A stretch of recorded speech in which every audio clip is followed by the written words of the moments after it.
prémices du faux sionisme international. En 1994, David Rockefeller déclare qu'il y a une fenêtre d'opportunité pour l'Union internationale, mais que des forces sont déjà à l'œuvre pour la destruction de cette unité. Et ce sont les avocats des ethnies nationales. Qui sont les avocats de l'ethnie nationale? Eh bien, j'espère que vous et moi sommes ces avocats, que vous croyez encore que le Canada est un pays qui doit être respecté avec sa constitution et sa politique. N'ayez pas peur d'aller vous acheter des constitutions canadiennes. Il n'y a jamais eu quelque chose d'aussi bien fait que la constitution canadienne. Et si vous étudiez la constitution canadienne, vous n'aurez au plus aucun intérêt à ce qu'on se sépare. Parce que le problème n'a jamais été un problème linguistique ou culturel, c'est un problème monétaire. J'ai, moi, rencontré personnellement M. Lucien Bouchard et je lui ai demandé si c'était un problème culturel ou économique. Et Luc Gagné, qui est là, était avec moi et il me dira lui-même que c'est un problème économique. Il faudrait que vous sachiez que le Canada a dans la Constitution la possibilité de se pourvoir de tous les argents que nous avons besoin. C'est sa responsabilité. Alors, ces avocats-là, ce sont nous. Maintenant, si vous allez dans Apocalypse 13 au verset 17, vous aurez la confirmation de cela, parce que ces hommes qui savent que ceux qui attaquent le mouvement de globalisme sont ceux qui ont la lumière. Mais ils ont préparé des plans pour vous et pour moi, et les plans sont les suivants. Apocalypse 13, le verset 7 nous dit, « Il lui fut donné de faire la guerre aux saints. » Et là, il y a une virgule. Il est marqué « et de les vaincre ».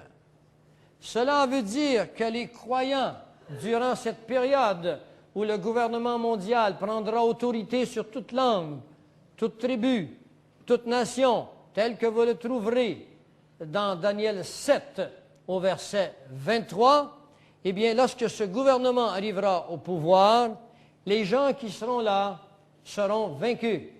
Ils seront mis à mort. Mais je vais vous montrer tantôt comment ne pas être mis à mort et comment ne pas être vaincu. Je vous prie de rester avec moi encore pour quelques heures. Enfin.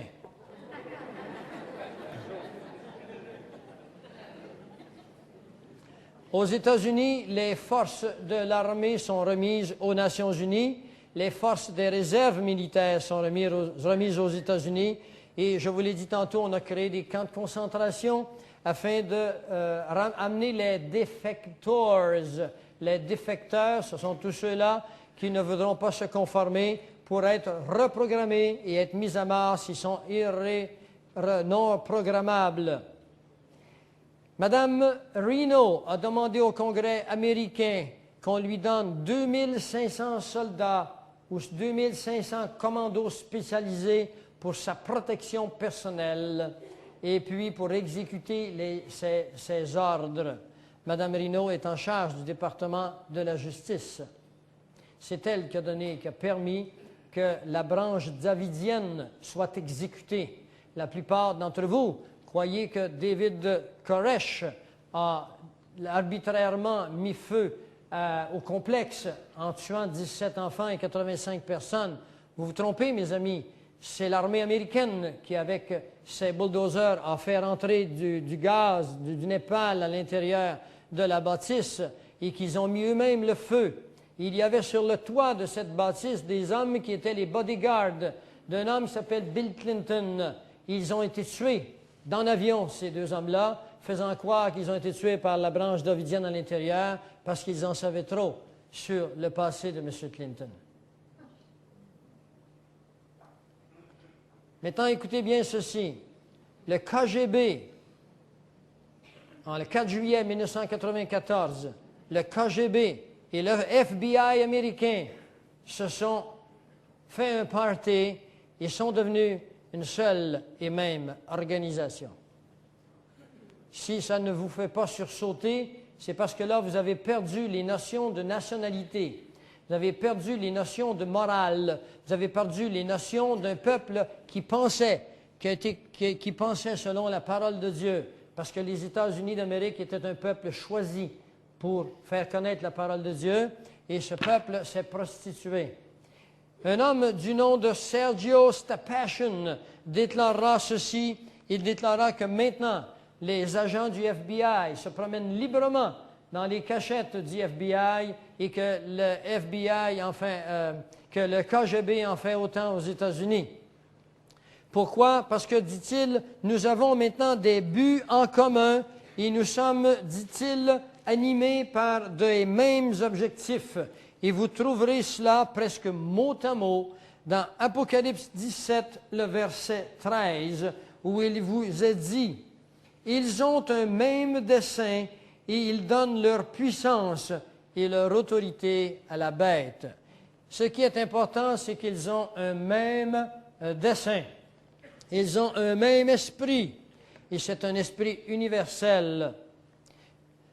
Il existe maintenant aux États-Unis un super ordinateur qui s'appelle le nouveau B666. C'est un programme de contrôle humain par toutes les forces policières américaines. Et il a un nom particulier. Son nom, c'est Lucid. Lucid vient du mot Lucifer. Et il possède dans cet ordinateur une carte biométrique universelle. Et dans cette carte biométrique apparaîtra votre ADN, vos empreintes digitales, l'empreinte de vos orteils. L'iris sera pris en photographie.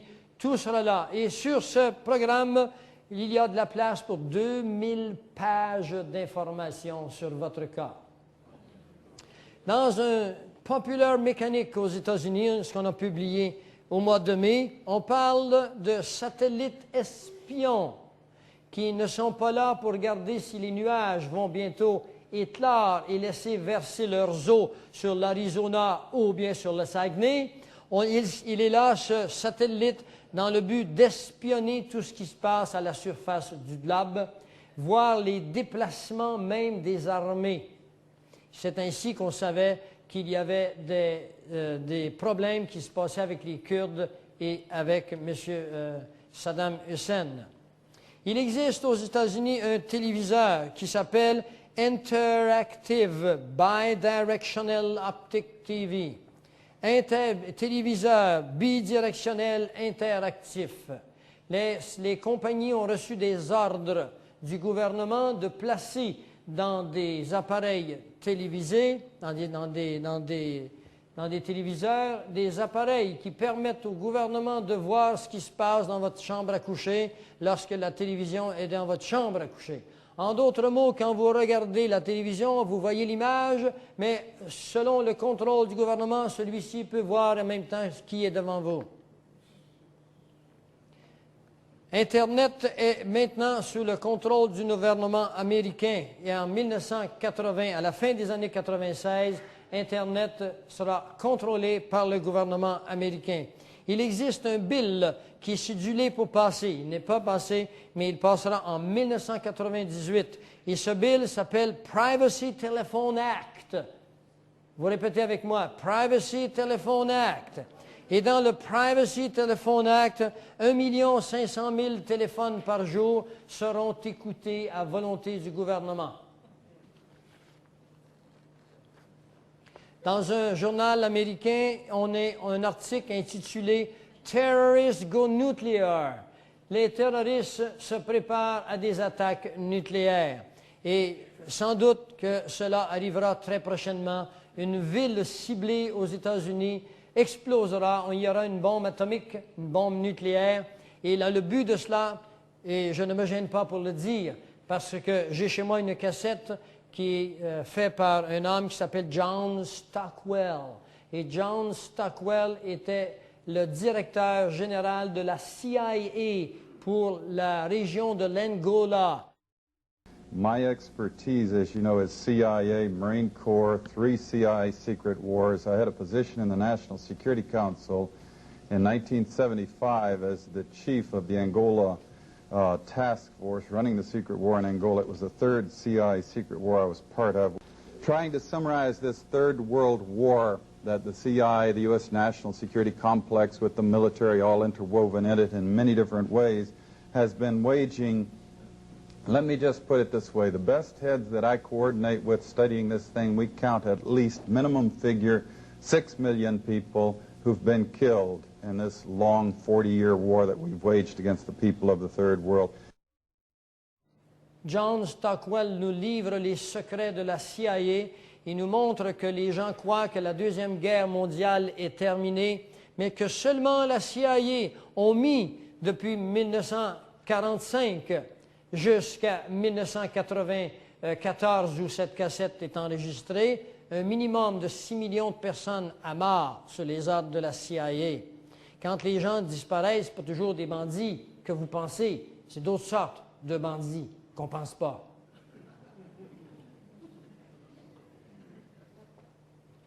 Et ce que les États-Unis feront en faisant exploser cette bombe nucléaire, ils se dépêcheront d'accuser le groupe qui est le plus dangereux pour les globalismes américains internationaux, c'est les milices américaines.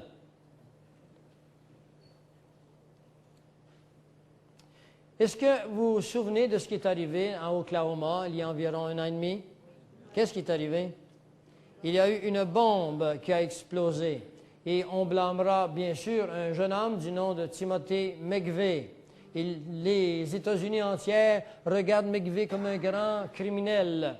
Eh bien, sachez que les bombes qui ont fait exploser la bâtisse n'étaient pas dans le camion qui a explosé à l'extérieur. Les meilleurs experts ont déclaré qu'il était impossible que la petite bombe qui était dans le camion puisse faire autant de dommages à une bâtisse aussi bien construite.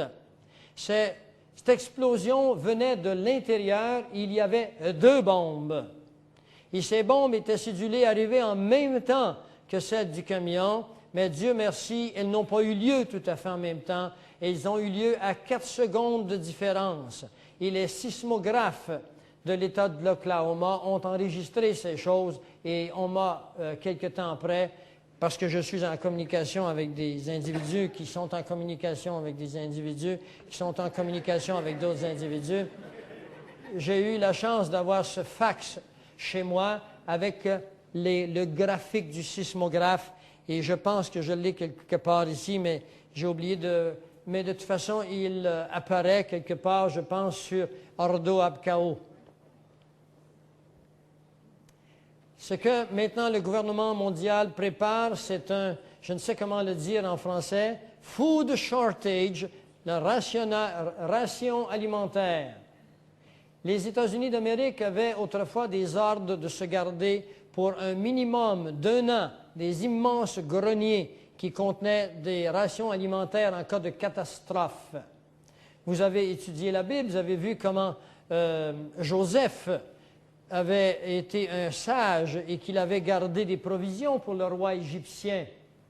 Il en avait gardé pour nourrir tout Israël quand, vous vous souvenez, quand son père monta en Égypte parce qu'il y eut une famine en Israël.